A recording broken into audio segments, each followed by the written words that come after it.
Handa na ba kayo sa mga balitang dodegondong sa karagatan?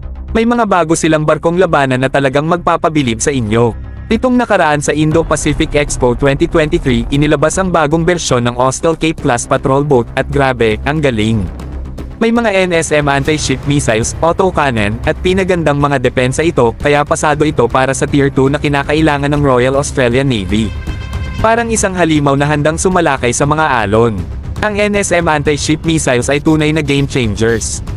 Matindi ang kanilang tama at siguradong mapapahinto ang anumang kalaban na sasalubungin ng Philippine Navy. Boom! Take that! Pero hindi lang doon nagtatapos, mayroon pang autocannon ang barkong ito.